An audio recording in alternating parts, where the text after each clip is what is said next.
Assalamualaikum, selamat pagi, salam sejahtera, sahabat grup Jambu Air Nusantara yang berbahagia, para pribadi yang luar biasa. Jadi malam minggu ini saya dapat session untuk membantu bertukar pikiran tentang bagaimana sih perawatan tanaman vegetatif khususnya jambu air. Kalau saya ngetik-ngetik di HP ini, maklumlah jari saya itu semuanya jempol. Jadi saya bilang sama admin, bagaimana kalau saya bikin rekam aja, nanti diskusinya baru pakai tulis. Jadi itu menurut saya yang pas untuk saya, dan admin mengokekan. Jadi makanya malam minggu minta tolong istri saya itu mau pensiun, jangan lupa. Jadi gini sahabat, saya hanya lingkupnya vegetatif. Bagaimana merawat pohon vegetatif, bagaimana memupukkan, kemudian sampai persiapan untuk ke fase generatif. Sahabat, tanaman itu ada dua unsur terkait dengan vegetatif atau dengan generatif. Apa itu vegetatif? Unsur yang terkait dengan vegetatif itu akar, batang, sama daun. Sementara kalau generatif itu adalah bunga, buah, dan biji. Jadi saya hanya akan bicara akar, batang, dan daun. Kenapa? Karena untuk mempersiapkan tanaman ini menjadi tanaman yang betul-betul kokoh, bukan unggul. Kalau unggul kan memang bisa unggul. Kokoh harus kita persiapkan sejak awal. Itu yang pertama. Yang kedua, saya bicara hanya khusus tabulam pot. Kenapa? Kalau untuk di grounding itu saya rasa kita tidak bisa spesifik. Kenapa? Karena kondisi kimiawi tanah berbeda-beda, kondisi unsur-unsur hara dalam tanah berbeda-beda. Tetapi kalau di dalam pot, apakah di planter, apakah di pot, atau apa saja, yang penting medianya terbatas, itu membuat tantangan kita bagaimana kita bisa membuat pohon ini berbuah dengan maksimal. Itu maksud saya itu. Kemudian yang ketiga, Yang ketiga, karena kita menanam di dalam pot, media yang terbatas ini, tentu tanaman ini di samping besok hasilnya bagus, tentu punya fashion. Kalau tidak fashion cantik, kenapa kita harus pakai tabulam pot? Karena begitu ini cantik, nanti biasanya orang tidak sungkan-sungkan mahar. Saya kemarin satu batang 1,8 juta, yang hari rebut 1,2 juta sudah berbuah, itu red Taiwan. Jadi sahabat, kita mulai dari pertama vegetatif itu adalah batang. Bagaimana batang? Jadi jambu air itu adalah tanaman yang buahnya menggantungnya di batang, bukan di pucuk. Seperti mangga. Jambu air ini di batang. Jadi saran saya lebih penting kita memperbesar batang, sehingga nanti batang ini akan tumbuh-tumbuh cabang-cabang produksi di mana bunga akan muncul. Kalau jambu air tumbuhnya di ujung-ujung ini, tentu itu pengecualian ada memang, ya kan, itu dalam kondisi-kondisi tertentu. Jadi yang pertama kita membentuk percabangan. Ini sahabat tolong dekatkan. Yang harus kita buang adalah tunas air. Pertama, ini ada namanya tunas air sejati, yaitu apabila tumbuh jangan cuma daun ini harus kita buang. Ini kita rapikan. Ini sahabat nih, dari kecil baru sekali aja. Saya kepengen sahabat paham. Jadi kita buang tunas air sejati biar ramping. Ini kita persiapkan besok menjadi tanaman yang betul-betul bagus. Kemudian di samping tunas air sejati ada namanya tunas air betul, atau ada yang nyebut tunas air jin ini. Ini sahabat nih. Ini pertumbuhannya luar biasa, dan inilah yang akan menghisap nutrisi yang dihasilkan oleh tanaman itu. Seharusnya ini kalau kita sebar ke seluruh sudah besar. Ini kelewat, saya carikan. Jadi ini perlu kita contoh. Kita harus kita potong. Harus seperti itu. Jangan sungkan-sungkan. Ciri-cirinya apa? Tunas air yang tunas air sesungguhnya ini, bukan sejati ya, tunas air jin ini, dia tumbuhnya biar tegak ke atas, cepat. Pertumbuhannya cepat sekali. Dia shortcut langsung mengambil nutrisi. Ini harus kita buang. Ini kalau menjadi cabang produktif, ini butuh waktu lama dan biasanya berbuahnya tidak merata. Ini harus kita buang. Jadi jangan sayang-sayang sahabat. Nah, ini pertama. Kemudian langkah selanjutnya kita buang daun. Daun sahabat jangan segan buang aja. Daun ini dibuang sampai batas-batas yang masih coklat hitam nih, yang udah siu tua dikurangi. Ini pertama untuk menghemat nutrisi, kemudian yang kedua adalah untuk mengurangi kelembapan di dalam mahkota daun itu sendiri. Kalau kelembapan berkurang, biasanya kutu putih dia jarang bersarang di sini. Ini kita buang aja teman-teman ya, seperti ini.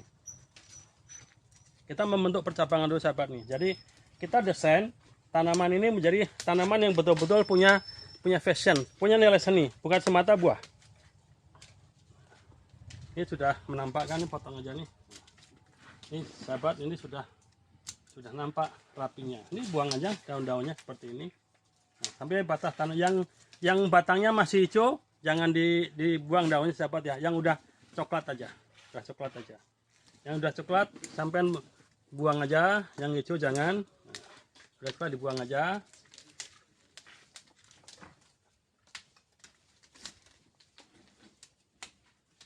Ini menurut saya sahabat ya.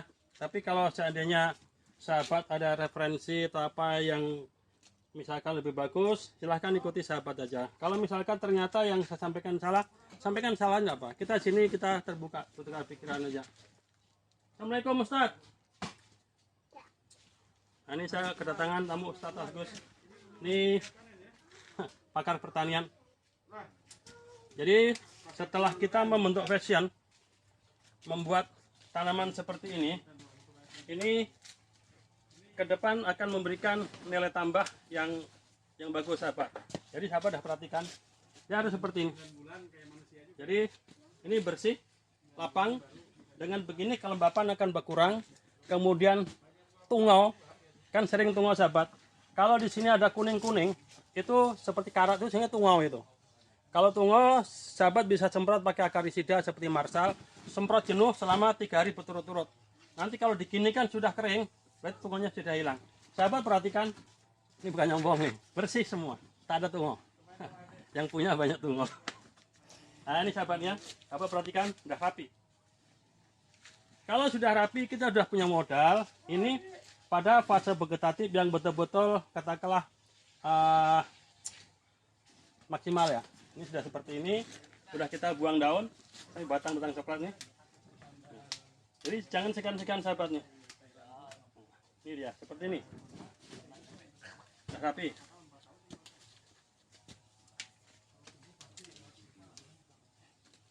Setelah seperti ini, di pause saja. Esa, no Esa. Ini sama. Sorry sahabat, biasa cucu. Jadi ini cucu nih. Assalamualaikum. Assalamualaikum. Jadi setelah sahabat punya tanaman seperti ini sudah bagus menurut saya, percabangannya udah jelas. Cukup menjadi ini kalau dianggur ini primer, sekunder, nah ini tersier. Tinggal nanti akan tumbuh-tumbuh cabang produksi ini setelah nanti pada fase generatif. Kita masih bicara pada fase vegetatif, akar, batang, sama daun. Ini daunnya sudah bagus, batang sudah bagus, sekarang tinggal akar. Saya tidak bicara pemupukan, tapi sedikit aja nyerempet yang disampaikan Dr. Sandra. Ya kan, pakailah bakteri mycorrhiza, karena mycorrhiza itu akan menginfeksi akar ini, dia bersimbiosis dan akar akan panjang. Maka orang bilang kalau kita pakai mycorrhiza, tanaman umurnya panjang. Sesungguhnya bukan tanaman umur panjang. Dampak daripada terkontaminasi akar oleh bakteri itu dia panjang dan memperbanyak sehingga jangkauan menyerap nutrisi itu menjadi bagus. Tapi kalau di dalam wadah gini kan terbatas juga. Makanya walaupun terbatas akarnya banyak, kita kasih nutrisi yang bagus, dia akan diserap dengan sangat optimal gitu. Jadi itu tadi sahabat yang pertama, vegetatif tuh mengenai postur. Kita sudah cukup nih, modal kita sudah ada. Sekarang tinggal bagaimana kita memberikan asupan nutrisi. Tanaman di dalam kantong ini besar kecil tumbuh sehat tidak tergantung kita yang punya. Kenapa? Karena pada media terbatas ini nutrisi yang akan dikonsumsi itu seberapa yang kita kasih. Sedikit tumbuhnya tidak bagus, terlalu banyak OD. Jadi makanya yang batas maksimal itu seperti apa. Kalau sahabat kepingin bagus, minimal pupuk organik tercukupi. Ini sahabat nih, kalau di sini semuanya bagus-bagus karena saya medianya bagus semua nih. Nah, di sini jadi tidak usah khawatir, medianya bagus semua di sini.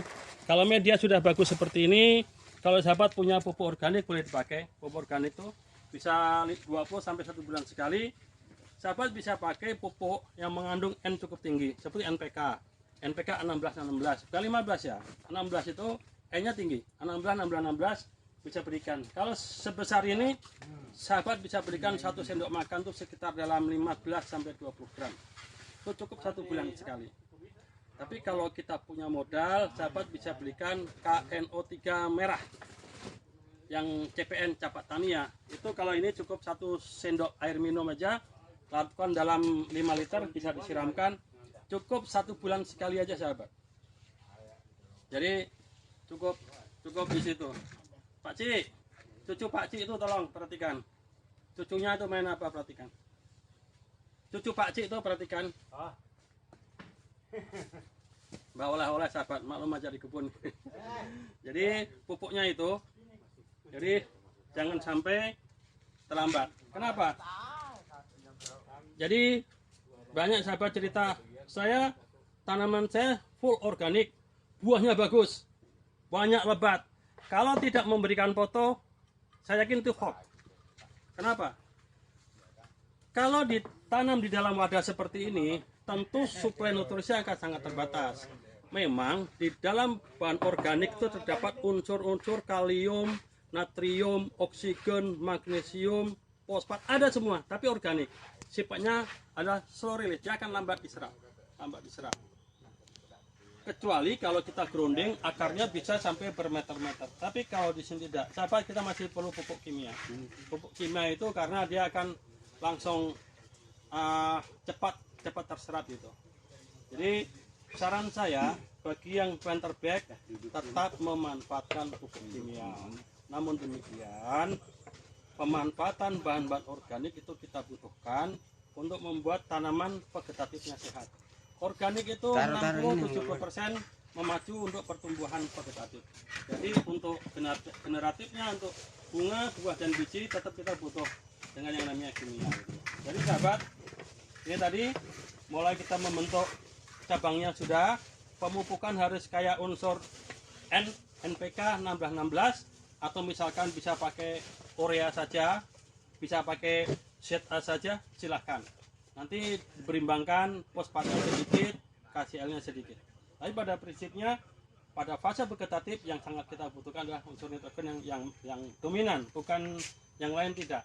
Jadi ini nitrogen. Kemudian bagaimana untuk menjaga kesehatan? Seringnya yang menyerang itu adalah ulat kecil-kecil. Ini begitu tumbuh, ini langsung digulung-gulung sahabat nih. Ya. Kalau sahabat mau, bisa memakai pestisida pesnat, pestisida nabati itu banyak lah. Seperti ada yang mengatakan dari kapur bagus itu 2 biji di blender sama bawang putih 4 siung, dikasih air kita 5 liter, ditetes sabun cuci 2 tetes, baru semprotkan, tuh bisa juga. Banyak sahabat, kalau itu bisa diproses.